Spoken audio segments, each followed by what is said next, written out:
रामकृष्ण हरी, जय हरी. सगळ्या भक्तांचं स्वागत आहे आजच्या विशेष कार्यक्रमामध्ये. हा महिना जून जुलै म्हटलं की दोन उत्सव आपल्या भारतामध्ये आपल्याला विशेष पाहायला भेटतात आणि दोन्ही उत्सव खूप सुंदर आहेत. एक महाराष्ट्रासाठी आषाढी वारीचा आहे आणि दुसरं उडीसामध्ये जगन्नाथजींचा रथयात्रा. हा सोबतच नाही का उत्सव सोबत निघत राहतो. म्हणून आज आपण जगन्नाथ मंदिरामध्ये विठ्ठलाची कथा करीत आहोत. म्हणजे रसाभास आहे.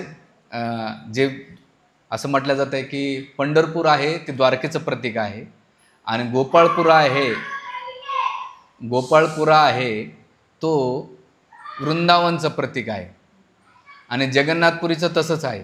जगन्नाथपुरीचं जे मंदिर आहे श्रीजी मंदिर ते आहे द्वारकेचं प्रतीक आणि जे गुंडीचे आहे ते गुंडीच्या मंदिर वृंदावनचं प्रतीक आहे. असे दोन्ही फेस्टिवल ह्या महिन्यामध्ये सेलिब्रेशन केलं जातं. तर आज मी जो टॉपिक घेतला आहे ह्या महिन्यामध्ये आषाढी वारीचा, तर आपल्या महाराष्ट्रामध्ये विशेष करून ही वारीची परंपरा खूप सुंदर आहे आणि संतांचं मनोगत आपल्याला समजून घेणं महत्त्वाचं आहे. तुकाराम महाराज म्हणतात, पंढरपुरे जावा भाव भेटावा चित्त शुद्ध करावा. हा पंढरपूरच्या महिमाचं सांगतात. ते म्हणतात की जन्म मरण चुकी तो फेरी तोच वार करी. काय जन्ममृत्यू चक्र फेरी तोच वार करी. जो जन्ममृत्यूची चक्र फेरीतून वाचवतो तोच वारकरी आहे असं तुकाराम महाराज एका अभंगामध्ये म्हणतात. म्हणून आपल्याला आपली जर फेरी चुकवायची असेल, वारी ह्या शब्दाचा अर्थ काय, एरझाऱ्या करणं. आपली जन्ममृत्यूची जर एरझाऱ्या थांबवायचं असेल तर प्रत्येक व्यक्तीने एकदा जीवनातून नाही का वारीला गेलं पाहिजे, आषाढी वारीला गेलं पाहिजे.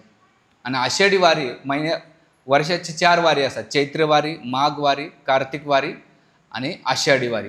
त्याच्यामध्ये 3 वारीला कोणी जातं नाही जात, पण जे भगवान पांडुरंगाचे भक्त आहेत, जे भगवंताचे भक्त आहेत ते जातात. पण आषाढी वारीला प्रत्येक भक्ताने गेलं पाहिजे. का बरं गेलं पाहिजे? तर आषाढी वारीला जाण्याचे आध्यात्मिक आणि भौतिक फायदेच फायदे आहेत. म्हणजे ह्या जगात तर फायदेच आहेत, पण आध्यात्मिक जगामध्ये सुद्धा त्याचे फायदे होतात. एवढं तुकाराम महाराज आणि संत वाङ्मयामध्ये याचं विस्तृत वर्णन करण्यात आले. ते म्हणतात की आषाढी कार्तिकी विसरू नका मज सांगावं गुज पांडुरंगा. पांडुरंग काय म्हणतात, मी गुज सांगतो तुमच्यासाठी. काय गुज सांगतो? की इथं भगवंत आपल्या भक्तांना सांगतात काय, आषाढी कार्तिकी विसरू नका मज. आषाढी आणि वारीला काय करा, विसरू नका. गुज सांगतो मी. काय गुज सांगतो? भगवत धामातलं गुज सांगतो. म्हणून भगवान पांडुरंग कंबरेवर हात का ठेवू नये? 2 कारणासाठी आचार्य सांगतात. एक पहिलं कारण सांगतात, हा भवसागर आहे ना कमरे इतका आहे, जो माझ्याकडे येतो त्यासाठी हा कमरे इतका आहे. आणि दुसरं, भगवंत कंबरेवर हात ठेवण्याचं एक कारण आहे की जे भक्त ह्या वारीमध्ये येतात त्या भक्तांची मी आतुरतेने वाट बघतो. जशी एक आई आपल्या लेकरांची वाट बघते, एक गाय एका वासराची वाट बघते, चातक एका जे स्वाती नक्षत्राच्या पावसाची वाट बघतो, तसंच भगवंत आपल्या भक्ताची वाट पाहतात आणि भक्त भगवंताच्या दर्शनाची वाट बघतात. तुम्हाला आठवत असेल, मी पहिल्यांदा माझ्या वडिलांसोबत वारीला गेलो होतो. तो गोपाळपुऱ्यापासून वारीला लागलो होतो. म्हणजे गोपाळपुऱ्याच्या पलीकडेला वारीला लागलो होतो. दर्शन घेता घेता 28 ते 29 तास दर्शनाला लागले होते. किती? 28-29. खाली म्हणजे बसायला वरतून पाऊस चालू होता, खालून खडे टोचत होते, ऊन लागत होतं. बाथरूमला जाता येत ना, गेलं तर पोलिसवाले मारायचे, चणे फुटाने खायचे, चहा प्याचा. म्हणजे इस्कॉनमध्ये नव्हतं तेव्हा. आणि जसं जसं ज्ञानेश्वर माऊली महाराजांच्या सभामंडपामध्ये शिरलं ना, तर म्हटलं कधीच जायचं नाही पांडुरंगाच्या दर्शनाला. नकोशी झालं होतं. विचार करा, 28-29 तास नॉनस्टॉप, म्हणजे बसायला चान्स नाही, झोपायला नाही, खाला न प्याला. आणि गेल्यानंतर दुसऱ्या म्हणजे 28 तासानंतर सकाळी पहाटे 6:30च्या आसपास जसं जसं पांडुरंगाकडे जात होतं तसं तसं वाटतं कुठून पळावं इथून, कारण दर्शन तर काही नाही आणि एवढा त्रास होता. आणि तुम्हाला विश्वास येणार नाही, तुम्हाला सांगतो पांडुरंगाचं दर्शन किती झालं असेल, विदिन सेकंदात. म्हणजे जसं पांडुरंगा डोकं बी टेकवत ना की ते जो बडवा असतो त्या टायमाला बडवे होते, आता सिक्युरिटी धपकन बाहेर फेकलं. म्हणजे निमिष मात्र सुद्धा भगवंताचं दर्शन नाही घेता आलं. पण एवढ्या दर्शन घेतल्यानंतर जी समाधान शांती वाटलं, जो सीन शीन गेला भाग घ्याला, तुकाराम महाराज म्हणतात, आता कुठे धाव मन तुझे चरण देखिला.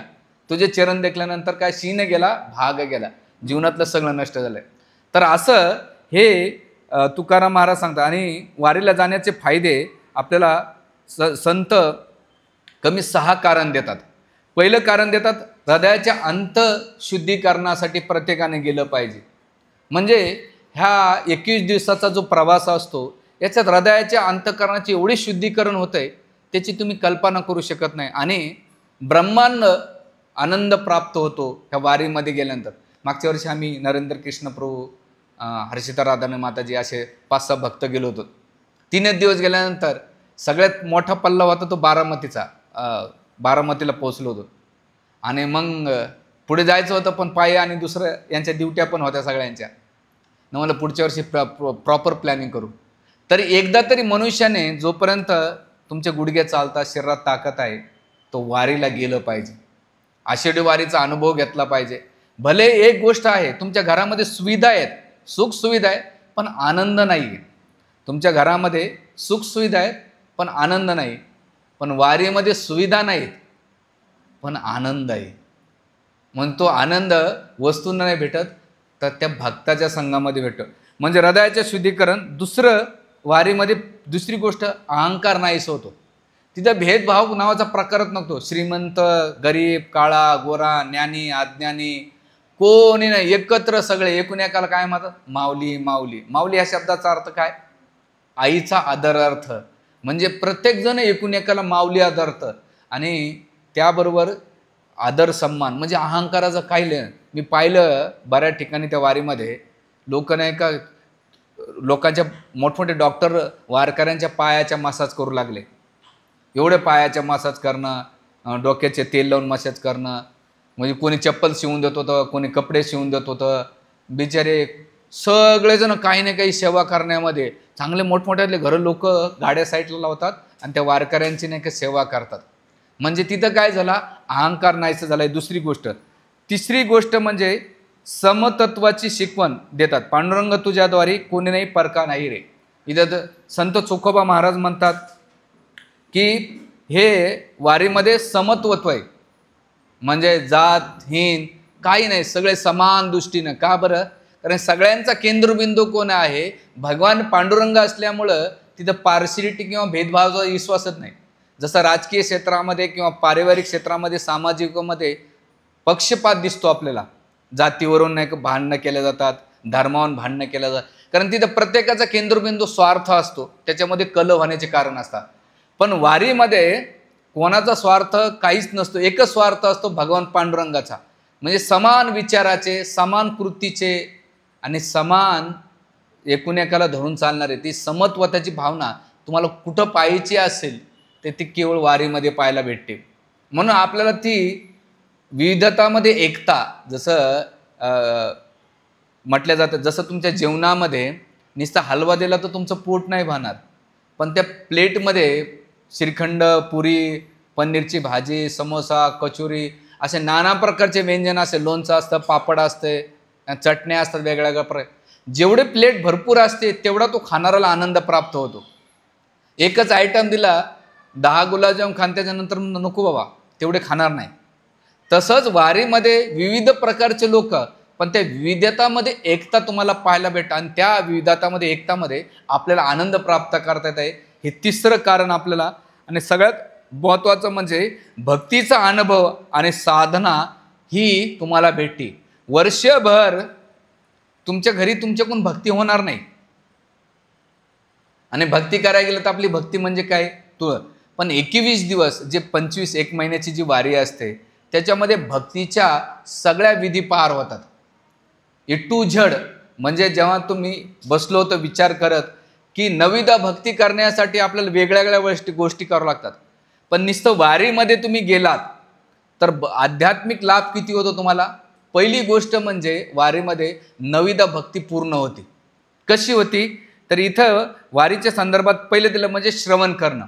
रोज संध्याकाळी वेगळे नाना कीर्तनं, म्हणजे प्रत्येक दिंडीमध्ये कीर्तन, जे महाराज लोक असतात ते कीर्तन करतात, प्रवचन करतात किंवा गाथावर विवेचन करतात. सगळीकडे प्रवचन कीर्तन, कुठं तर संत तुकाराम महाराजांचा गाथा, ज्ञानेश्वर माऊलींची ज्ञानेश्वरी किंवा संत मांगवायाच्यावर प्रवचन कीर्तन आहे. म्हणजे तिथे तुम्हाला भगवान पांडुरंगाचं काय करा ऐकायला भेटतं. श्रवण विधी होती आणि ह्या 21 दिवसामध्ये केवळ श्रवण ऐकायला. दुसरं कीर्तन. कीर्तन म्हणजे अखंड वारीमध्ये लोक जप करतात. कोणता? रामकृष्णारी रामकृष्णारी, ज्ञानबा तुकाराम ज्ञानबा तुकाराम ज्ञानबा तुकाराम. म्हणजे प्रत्येक व्यक्ती तिथं भगवत चिंतन करतो. आपल्या घरामध्ये होत नाही. बरं एखादा किती पापी जरी असेल ना आणि वारीत गेला ना, आपोआप त्याच्या मुखातून नाव येते. सगळे घेतात, त्याला असं वाटतं यार मी एकटाच का राहू. त्यांच्याबरोबर काय होत आहे तो पण घेतो. म्हणजे तिथे त्या वातावरणाचं काय, संताच्या संगती तोच मनोमार्गती. संताच्या संगतीत बसले तर तुमच्या मनाची मार्गगती आहे ना, भगवान पांडुरंगाकडे जाण्याचा मार्ग आहे तो होतो. म्हणून इथं पहिलं कीर्तन आणि त्या कीर्तनामध्ये गायन भजन, म्हणजे दिवसभर तुकाराम महाराजांचे वेगवेगळे अभंग काय केले जातात, गायन केले जातात. आणि राहिले सालेले भक्त भगवत नामाचा जप, कोणी रामकृष्णारीचा, गोविंद गोपाल मधुसूदन किंवा जय हरी विठ्ठल रामकृष्णारी असे नाना मंत्राचा जप करतात. ही दुसरी गोष्ट होती. तिसरी गोष्ट म्हणजे आपलं स्मरण होते, स्मरण भक्ती होती. काय स्मरण होतं आहे की याच्यामध्ये विठोबा रुक्माई किंवा रामकृष्णारी पांडुरंगाला दर्शनाला जायचं हे स्मरण होते. बघा पहिल्या काळामध्ये लोक शरीराने नंतर जायचे पण मनानं आधी जायचे. म्हणजे 21 दिवस त्यांना वाट बघायचे. अरे आज 4 दिवस झाले, बरं आजचे 15 दिवस राहिले, 15 दिवसानंतर आता पांडुरंगाचं दर्शन मला भेटणार. त्याच्यानंतर 10 दिवस राहिले, 5 दिवस राहिले, 6 दिवस. म्हणजे एकच ध्यान असतं त्यांच्या वारीमध्ये. काय वारीत ध्यान असतंय की पंढरपूरला जाऊन कधी मला पांडुरंगाचं दर्शन घेता येईल. म्हणजे वारी निघताना त्यांचं चित्त कुठं असतंय, शरीर नंतर जात आहे, मन आधी जात आहे. कलियुगामध्ये उलट आहे. कलियुगामध्ये काय होतंय, मन जात नाही, आधी शरीर जात आहे आणि नंतर मन जातं. अरे आपण पंढरपूरला जाऊन आलोत का, नाही. पण वारीमध्ये 21 दिवसामध्ये लोक स्मरण करतात, अरे आता मला पांडुरंगाचं दर्शन घ्यायचं आहे, चंद्रभागेचं स्नान करायचं, पुंडलिकाचं दर्शन घ्यायचं, गोपाळपुरेला जायचं, नारद घाटावर जायचं, लखुबाईच्या मंदिरात जायचं दर्शनाला. म्हणजे यांच्या मनामध्ये काय होतंय, स्मरण असतंय. म्हणजे ही विधी घरात बसल्या बसल्या नाही होत. विधी एकच विधी असते. उद्या ड्युटीला जायचं आहे, उद्या ऑफिसला जायचं आहे, त्याच्यानंतर बिझनेसला जायचं आहे, मुलाचं लग्न जमवायचं आहे. म्हणजे तुमच्या मनामध्ये किती विचारांचं कोहळ वाजलेलं असतं. जे स्टुडंट असते त्याला स्टडीबद्दल नाही ट्रेस असते, एक्झायटी असते. पण वारीमध्ये तुमचं भगवत स्मरण होतं आहे. ही तिसरी गोष्ट होती. चौथी गोष्ट म्हणजे पादसेवनम. पादसेवनम म्हणजे 21 दिवस सगळे वारकरी संत पायी पायी चालतात. आणि असं म्हटलं जातं की तुम्ही रामकृष्णारीचा जप करताना पावलागणी चालता, तुमच्या पावलागणीच यज्ञ होतो. संत तुकाराम महाराज या अभंगामध्ये म्हणतात की जो वारीला जातो त्याच्या पावलागणीच यज्ञाचं फळ प्राप्त होते. आपल्या घरात होतंय का तुम्ही, पण ती का बरं यज्ञामध्ये फळ निर्माण होत आहे वारीला जाताना? कारण त्यांचे पाऊल कोणाकडे चाललेले आहेत, भगवंताकडे चालले आहेत, म्हणून ती यज्ञ होतात. आणि आपले पावलं कुठं जातात, भौतिक संसाराकडे किंवा भौतिक गोष्टीकडे जातात. त्यामुळं तो यज्ञ होत नाही. म्हणून पादसेवनम जी भक्ती लक्ष्मी देवी करतीये. आता पहिली जी श्रवण भक्ती कोणाची आहे, परीक्षित महाराज. कीर्तन भक्ती कोणाची आहे, सुखदेव गोस्वामींची. स्मरण भक्ती कोणाची आहे, प्रल्हाद महाराजांची. पादसेवनम भक्ती कोणाची, लक्ष्मीची. म्हणजे 21 दिवस तुम्ही लक्ष्मीसारखं भगवंताची पादसेवनम करतात. म्हणून पायाची परिपूर्णता कशामध्ये आहे, पायाची परिपूर्णता हे नाही की हे शरीर दुसरीकडे घेण्याचं. पायाची परिपूर्णता याच्यामध्ये आहे की तुमच्या पावलाने भगवान पांडुरंगाकडे तुम्हाला घेऊन चाललंय हे शरीर. असं आपलं शरीर दुःखी संसाराकडे घेऊन जाणं, हे शरीर सुख कमी देते, दुःख जास्त देते. पण त्या दुःखामध्ये पण आनंद प्राप्त करून देण्याचा मार्ग हे पादसेवनम किंवा पायी. म्हणून बघा काही वारकरी असतात ना, ते चैत्री वारीला जातात पायी पायी, काही वारकरी माघ वारीला जातात, काही वारकरी कार्तिकीला जातात आणि काही वारकरी आषाढीला जातात. म्हणजे मी काही असे लोक पाहिलेले की जाताना तर भरपूर जातात, पण काही वारकरी येताना सुद्धा प्रत्येक दिंडीसोबत येतात. आता मध्यंतरी मी जळगावला कथेला गेलो होतो. तिथून मुक्ताबाईची जी वारी ती सगळ्यात लवकर निघते. म्हणजे जूनच्या मेच्या सेकंड वीकमध्ये निघते. ती सगळ्यात लवकर निघते. म्हणजे त्यांना 500 किलोमीटर जावं लागते. मुक्ताईनगर ते पंढरपूर 500 किलोमीटर. म्हणजे एवढे वारकरी पायी पायी जातात. बरं, असं फॅसिलिटी असते असं नाही आहे, काही फॅसिलिटी नसते, पण तरी त्या आणि ह्या भौतिक जगाच्या कोणत्याही प्रभावाला न पडता ते 500 किलोमीटर जातात. आणि म्हणून हे पादसेवन होतात. आणि दुसरं, लोकांना पादसेवनाचा दुसरा अर्थ की भगवान पांडुरंगाच्या चरणाचं दर्शन करणं.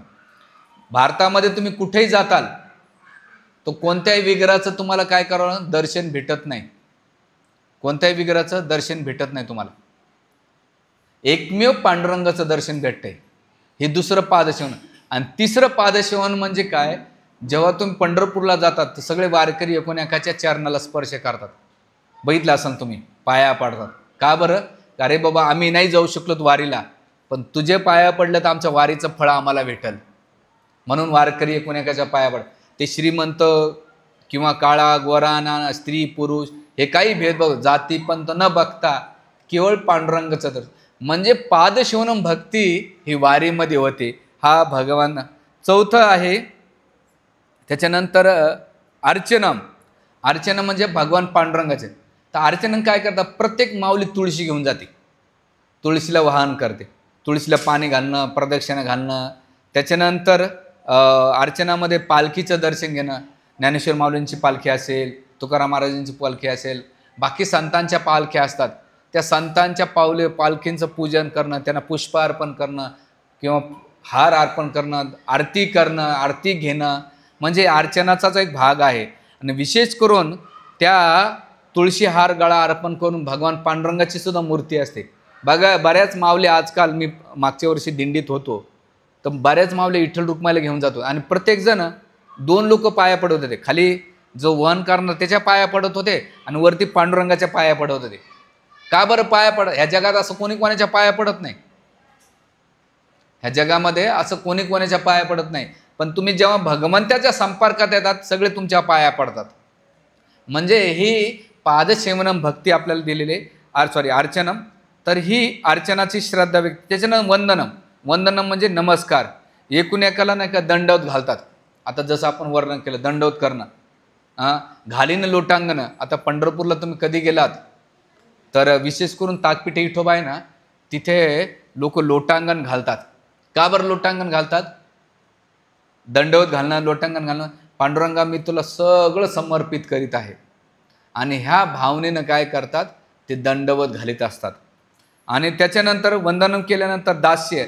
दास्य काय, वारकरी एकूण एकाला माऊली म्हणतात, त्यांना स्वामी आणि स्वतःला सेवक.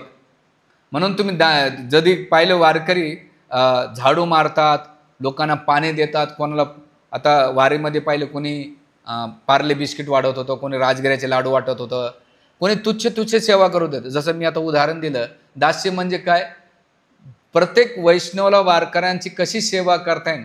पुण्यामधले कितीतरी मोठमोठे लोक येऊन वारकऱ्यांची सेवा करतात. भले त्यांचं भौतिक पद काय असेल माहीत नाही, पण दिंडीमध्ये दास्य भावामध्ये राहतात. त्यांना माहीत आहे भगवान पांडुरंगाच्या वैष्णवांचं दर्शन घेतलं, त्यांची सेवा केली तर भगवान पांडुरंगाची सेवा. आणि ही दास्य भक्ती त्यांना होते. त्याच्यानंतर साख्य भक्ती, मैत्रभाव. एकूण एकाला सगळे मित्र मानून मनमोकळे गप्पा मारतात, संवाद साधतात आणि भक्तिभावाने एकूण एकात एवढे गुंतलेले असतात की सगळ्याला एकूण एक घेऊन चालतात. ते एवढं सुंदर आहे की त्या दिंडीमध्ये बघा, एका शिस्त पद्धतीने ते सगळे चालत असतात. हे झालं साख्य भक्ती. आणि त्याच्यानंतर साख्य झाल्यानंतर आत्मनिवेदन. आत्मनिवेदन म्हणजे सगळं काही स्वतः समर्पित करणं आपल्या विठोबाच्या चरणी. शारीरिक कष्ट असो, मानसिक कष्ट असो, त्याच्यानंतर जे काही त्यांच्याकडे आहे ते भगवान पांडुरंगाला समर्पित करतात आणि त्यांच्या भक्ताला समर्पित करतात. म्हणून आपण या निस्त्य वारीमध्ये जरी गेलात तरी तुम्हाला नवविध भक्तीचं फळ प्राप्त होत आहे, निस्तं आध्यात्मिक फायदा. आणि त्याबरोबर संत आपला सगळ्यात महत्त्वाचा मुद्दा देतात की हृदयाची अंत. एवढं जर तुम्ही वारीत गेलात तर हृदयाची अंतःकरणाची शुद्धी झाल्याशिवाय राहत नाही. म्हणून तुकाराम महाराज म्हणतात एकदा तरी वारीला जावं, आषाढी वारीला, आणि तो अनुभव घ्यावा. लोक महाराष्ट्रात राहतात, पण महाराष्ट्रात राहून आपली संस्कृती आणि संस्कार कोणी टिकविले असेल तर हे वारकरी संप्रदायाने आणि वारकऱ्याने टिकवलेली महाराष्ट्रामध्ये. जनाजनामध्ये आज बी बिचारे भौतिकदृष्ट्या काही संपन्न नाहीत, पण त्यांनी संस्कृती आणि संस्कार ते टिकवलेले. जेवढे एज्युकेटेड लोकांनी टिकवलं नाही तेवढं ह्या वारकऱ्यानं टिकवलेली आहे. म्हणून आपल्याला जर संस्कृतीचा अनुभव घ्यायचा असेल, संस्कार आपल्यात लावून घ्यायचे असेल आणि आध्यात्मिक जे अनुभव घ्यायचा असेल, अनुभव भगवान भक्तीचा अनुभव करायचा असेल, फिलिंग करायची असेल, तर आपण प्रत्येकानं वारीत गेलं पाहिजे, एकदा तरी वारीत गेलं पाहिजे. आणि म्हणून तुकाराम महाराज म्हणतात की ही धार्मिक नसून आध्यात्मिक समता आणि भक्ती आणि समाज सुधारण्याचा एक चांगला मार्ग असलेला ही वारकऱ्यांची दिंडी आहे. आता तुम्ही म्हणता ठीक आहे बुवा, पण याच्याबरोबर आध्यात्मिक तर फायदा आपल्याला वारीमध्ये भेटतो, पण त्यावर भौतिक फायदा पण होतो वारीमध्ये. पहिला फायदा म्हणजे आरोग्यदायक जीवन आहे. ज्यांना वजन कमी करायचं असेल त्याने 1 महिना वारीत जावं, त्याचं तोंड कमी होऊन जात आहे. मराठीमध्ये पोट आणि हिंदीमध्ये त्याला म्हणतात तोंड. हे एक फायदा होतो. म्हणजे शारीरिक जर पाहिलं गेलं तर शेकडो किलोमीटर लोक भक्तिगीत गाताना शारीरिक व्यायाम होतो, त्याच्यामुळे फिटनेस निर्माण होतो, भौतिक फायदा. दुसरं मानसिक शांतता होतं, तणावमुक्ती. घरात तुमच्या कलह होतात, ऑफिसमध्ये कलह, घरामध्ये कलह, तिथं कलह काही नसतात. म्हणजे कोणाला भांडणातून परिवारातून सुटकारा पाहिजे असेल, जसं आमच्या मराठवाड्यामध्ये लय घरात भांडणं होत असं सासू म्हणते महाराज प्रस्थान कधी, प्रस्थान दिंडीचं प्रस्थान, तिला प्रस्थान कधी सुस्त आहे, घरात कलह झालं की तिला प्रस्थान सुस्त आहे. आणि ती म्हणते जाऊ द्या तिकडे, पेरण्या कुठं जायचं झालं द्या, मी जाते दिंडीला. आणि महिनाभर निघतात, कारण मी माझ्या घरातच पाहिलंय. त्यांना दिंडीची लय वाट बघतात आणि महिनाभर टेन्शन घेत नाही. सुना किंवा सासा निघून जातात, तिकडे पेरण्या करा नका करू, मारा तिकडे, फोन करत नाही. आताच खरं फोन आले, पहिले फोन नव्हते. म्हणजे मानसिक ताणतणाव निघून जातो. आणि हे मानसिक ताणतणाव कशामध्ये निघून जातो दिंडीमध्ये? पहिली गोष्ट म्हणजे तिथे भजन एवढे सुंदर होतात, नामस्मरण होतंय, अभंग, आणि त्याबरोबर काय होतंय, साधा आहार असतो. चांगली मेजवानी खायला भेटत नाही दिंडीमध्ये. कधी पिठलं भाकरी, त्याच्यानंतर रस्त्याने कोणी भात दिला, कोणी बिस्किटे दिले, कोणी केळं दिले. काही जण असे पाहिले की त्यांच्या बॅग भरतात, कुठं बिस्किटे घेतले घाल बॅगमध्ये, राजगिऱ्याचे लाडू घेतात घाल बॅगमध्ये, हरकत नाही. म्हणजे भगवान बघा, नुसतं भक्तीत लागलं तरी भगवंत तुमचं पोट भरत. लोक म्हणतात भजन करून भक्ती करून काय पोट भरतं का? चल वारीला तुला कळेल.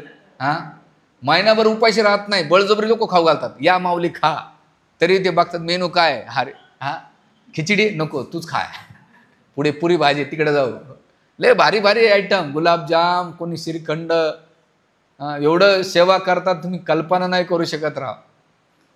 त्याच्यामुळे ह्या वर्षी पण माझा जाण्याचा प्लॅनिंग आहे. कोणी येऊ न येऊ 2-3 दिवस आहे, नाही तर आमचे आहेत नरेंद्र कृष्णप्रभू 2 दिवस, त्याच्यात माझे प्रवचन पण आहेत.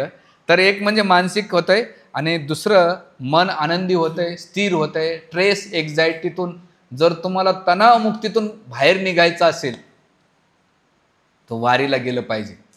तुम्हाला कळेल की तुमच्या घरामध्ये सगळ्या सुविधा आहेत तरी तुमच्याकडे ट्रेस आहे, पण दिंडीमध्ये अजिबात फॅसिलिटी नाहीत. आम्ही मागच्या वर्षी होतो, वरतून पाऊस पडत होता आणि आम्ही प्लास्टिक घेतलं, म्हणलं झोपा काय होत नाही. आणि काही वारकरी पाहिले 2 प्लास्टिक ठेवतात. एका वारकडे पाहिलं आम्ही, एका रस्त्यामध्ये एका झाडाच्या बाजूला बसलो. एक वारकरी अंगावर कपडा होता, एवढीच चड्डी होती, आणि दुसरा कुर्ता सुकत होता, एवढीच बॅग. आणि एक ठिकाणी मी पाहिलं की एक प्लास्टिक खाली झोपायला आणि एक वरतून ब्लँकेट, आणि ब्लँकेटवर प्लास्टिक. तर नंतर विचार केला काय बरं, ते म्हणलं जर पाऊस आला त्या प्लास्टिकच्या खालून पाणी जाईल तरी झोपल्या जाईल, आणि वरतून प्लास्टिक का ठेवलंय, कारण वरून पाणी जरी आला तरी आपण झोपू का? आपण सगळेजण असे कम्फर्ट झोनमध्ये आहेत म्हणून भगवंत आपल्याला भेटत नाही. तपस्या केल्याशिवाय भगवंत नाही भेटत. ते म्हणा असला हरीन तर देईन खटल्यावर ये, भाऊ खटल्यावर सुद्धा जावं लागते तेव्हा येईन हरी. तर तिथे फॅसिलिटी नाही आहे.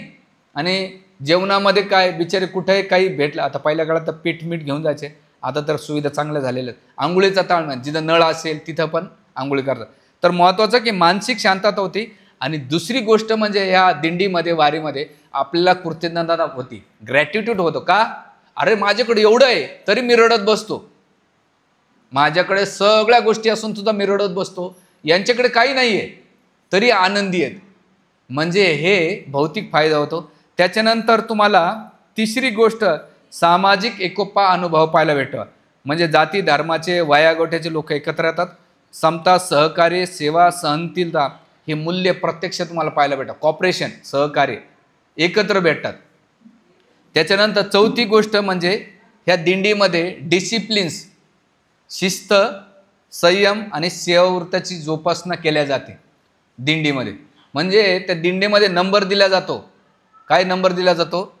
की कोणत्या दिंडीमध्ये नंबरानुसार सगळे वारकरी चालतात, असं कोणताही नियम नाही तोडत. ते नियमानं नाही का काय करतात, त्या दिंडीचं पालन करतात. आणि दुसरं सेवाभाव, खूप सेवाभाव दिंडीमध्ये भरपूर आपल्याला पाहायला भेटतो. त्याच्यानंतर आणखीन पुढे एक फायदा, स्थानिक अर्थव्यवस्थेला फायदा भेटतो दिंडीमध्ये. जे बिचारे आम्ही पाहिलं दिंडीमध्ये काही असे जे आहेत हातकरू, ते उद्या दिंडी तिकडे जाणार तर पुढे दुकान लावायचे, छत्र्याचे, प्लास्टिकचे, वेगवेगळे.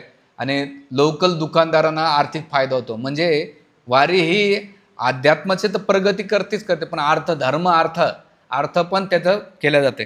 त्याच्यानंतर ह्या दिंडीमध्ये सगळ्यात मध्ये संवाद कौशल्य, तुम्हाला खूप लोकांना भेटायला, बोलायला, वेगवेगळ्या प्रकारच्या लोकांना भेटण्याचा अनुभव होतं. आम्ही मागच्या वर्षी 1-2 जणांना भेटलो. तुम्ही कधी? ते म्हणले आम्ही खूप वर्षापासून येतो आपल्या इस्कॉनच्या दिंडीमध्ये पण, आणि बाहेर वारकरी पण वर्षानुवर्ष करतात. असे काही लोक पाहिले. आम्ही डांबरीच्या रस्त्याने जात होतो, एक वारकऱ्याच्या पायात नाही का काहीच नव्हतं आणि एवढं कडक ऊन. तर आम्ही विचारलं, तर म्हणले का हो? ते म्हणले बुटं घेतले महाराज, पण ते बुटं चावायलेत. म्हणून मी काय केलं, ते बुटं माझ्या बॅगमध्ये टाकले. म्हातारे एकदम जर्जर जालन्याच्या साईडचे होते. आणि म्हटले तुम्ही कोणासोबत आहे? म्हणजे मालक पुढे चालले तर मी माग आहे. मालकानं घेऊन बूट दिला, त्यांचा साल गडी होता. तुम्हाला आठवतं ना? हां. म्हणलं अरे आम्ही एवढं चालतो चपला घालून तरी आम्हाला त्रास होतो, या माणसाला डांबरी रस्त्यावर ते बी खडे कोणते, ते कच्चे असे जाड खडे टोच होते ते. तर म्हटलं आपण कुठेतरी चप्पल घेऊन द्या. नाही म्हणले महाराज आहे माझ्याकडे बूट, तो चावतंय म्हणून असंच चालतो. आणि कंटिन्यू चालवतो. त्या माणसाला काही भान नव्हतं आपल्या दुनियातलं, माऊली माऊली माऊली. तुम्हाला विश्वास येणार नाही, एक ठिकाणी पाहिलं, बारामतीच्या पहिले एक जो हँडिकॅप व्यक्ती असलेला तो सायकलवर चालवत होता. मग आम्ही त्याला एका भक्तांना नाही का, माझ्या प्रभूजीनं माताजीनं पाणी दिलं, पाण्याची बॉटल दिली, 2 केळं दिले, आणि ते आपल्या पद्धतीत चालू. आणि दिंडी पुढे निघून गेले होते तरी हळूहळू चालवत होते.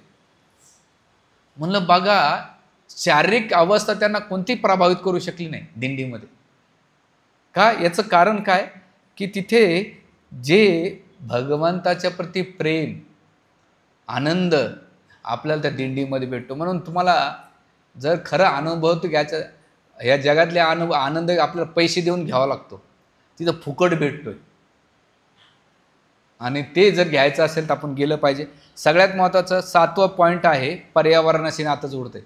तुम्हाला निसर्गाची अनुभूती, तिथे वेगवेगळ्या नाही का दृष्टिकोनातून तुम्हाला खूप काही शिका भेटतं. म्हणून आपण प्रत्येकाने ह्या वारीमध्ये जाऊन नाही का काय केलं पाहिजे, ह्या वारीचा भौतिक आणि आध्यात्मिक फायदा घेतला पाहिजे. आणि संत तुकाराम महाराज म्हणतात, जन्म मरणाची चुकतो फेरी तोच वार करी. आपली जर जन्ममृत्यूची फेरी चुकवायचं असेल तर प्रत्येकाने आषाढी वारीला गेलं पाहिजे आणि आपलं जीवन सुखी, समाधानी, आनंदी आणि भगवंताची अनुभूती प्राप्त केली पाहिजे. भगवंत आपली वाट बघतायत. वाट कशाप्रमाणे पाहतायत भगवंत? चातकाप्रमाणे. चातक जसा स्वाती नक्षत्राच्या पावसाची वाट बघतो, तसंच पांडुरंग भक्तांची वाट बघतात. पण भक्तांमध्ये सुद्धा तेवढीच आतुरता पाहिजे. जसे आईला बाळाच्या प्रती आतुरता आहे, त्याच प्रकारे बाळाला सुद्धा आईची आतुरता असले तर तो अनुभव आपल्याला भेटन. आणि म्हणून प्रत्येकाला विनंती आहे, तो अनुभव घ्या. जोपर्यंत शरीरामध्ये प्राण आहे तोपर्यंत गेलं पाहिजे. नाही तर तुम्ही म्हणा प्रभूजी वेळ कुठे आहे, जॉबला, नोकरीला, पैशाला. हॉस्पिटलमध्ये आपण 8 दिवस ॲडमिट झालं ना, पैसा बी जातो, हॉस्पिटलमध्ये राहणं आपल्याबरोबर 4 लोक पण दुःखी राहतात. त्यासाठी आपण काय केलं पाहिजे, वारीला गेलं पाहिजे. हरे कृष्णा कृष्णा कृष्णा हरे हरे, हरे राम राम राम हरे.